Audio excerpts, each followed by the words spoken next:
ક્યારે એવું વિચાર્યું છે કે હવા જે આપણને દેખાતી પણ નથી એ ખરેખર જગ્યા રોકે છે? સાંભળવામાં તો આ સવાલ બહુ સાદો લાગે નહીં, પણ એનો જવાબ, ઓહો, એ આપણી આસપાસના વિજ્ઞાનનું એક મોટું રહસ્ય ખોલી શકે છે. તો ચાલો આજે આપણે આ અદૃશ્ય સવાલનો જવાબ શોધીએ. એટલે સવાલ એ છે કે શું આ ખાલી દેખાતી જગ્યા ખરેખર ખાલી છે? અને જુઓ, આનો જવાબ શોધવા માટે કોઈ મોટી લેબોરેટરીમાં જવાની જરૂર નથી. ના, બસ એક સાવ સાદો અને મજેદાર પ્રયોગ અને બધું જ સ્પષ્ટ થઈ જશે. દૂધનું દૂધ અને પાણીનું પાણી. તો તૈયાર છો આ જાદુ જેવા લાગતા પ્રયોગ માટે? ચાલો જોઈએ કે આના માટે કઈ કઈ વસ્તુઓ જોઈશે.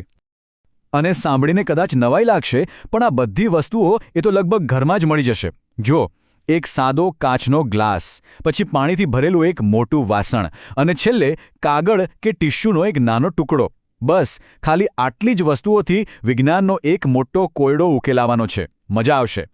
ચાલો, બધી વસ્તુઓ ભેગી થઈ ગઈ? બહુ સરસ. તો હવે રાહ શેની જોવાની છે? ચાલો સીધા જ પ્રયોગ શરૂ કરીએ. જુઓ, આ આખો પ્રયોગ છે ને, એ ફક્ત 2 જ સ્ટેપનો છે. સાવ સહેલો. પહેલાં આપણે કાગળને ગ્લાસમાં ફિટ કરીશું અને પછી ગ્લાસને પાણીમાં ડૂબાડીશું. બસ આટલું જ. ચાલો જોઈએ કે પછી શું થાય છે.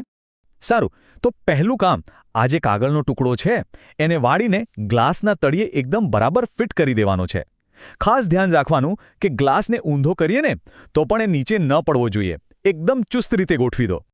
ઓકે, અને હવે આવે છે સૌથી મજેદાર ભાગ. ગ્લાસને ઊંધો પકડો અને બિલકુલ સીધો જ ધીમે ધીમે પાણી ભરેલા વાસણમાં નીચે લઈ જાઓ. હવે બરાબર ધ્યાનથી જોજો હો. શું થાય છે? પાણી ગ્લાસની અંદર જાય છે કે પછી કંઈક બીજું થઈ રહ્યું છે? અને હવે એક ક્ષણ જેની આપણે બધા રાહ જોતા હતા. શું લાગે છે, ગ્લાસમાંથી બહાર કાઢ્યા પછી અંદરનો કાગળ પલળી ગયો હશે? કે પછી કોઈ જાદુ થયો હશે? માની જ ન શકાય. કાગળ જુઓ, એકદમ સૂકો છે, કોરો કટ. પાણીથી છલોછલ ભરેલા વાસણમાં ડૂબાડ્યો, છતાં કાગળને પાણીનું એક ટીપું પણ નથી અડ્યું. પણ આવું થયું કઈ રીતે? ના, આ કોઈ જાદુ નથી. આ તો છે શુદ્ધ વિજ્ઞાન. જો, ગ્લાસ આપણને ભલે ખાલી દેખાતો હતો, પણ હકીકતમાં એ હવાથી ભરેલો હતો. અને બસ એ જ હવાએ પાણી માટે જાણે કે રસ્તો જ બંધ કરી દીધો.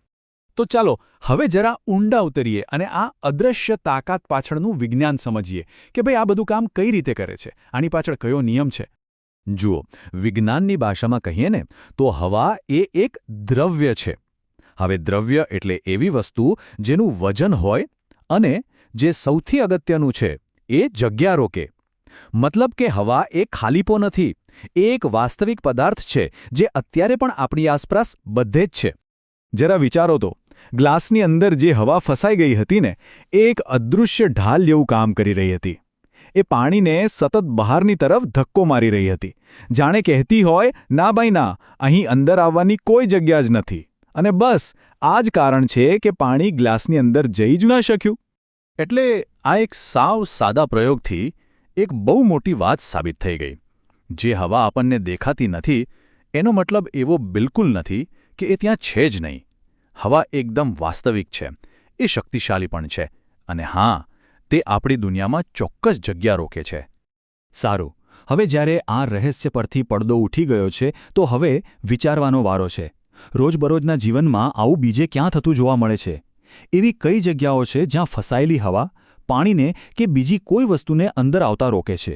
જરા આસપાસ નજર દોડાવજો. વિજ્ઞાન તો બધે જ છુપાયેલું છે.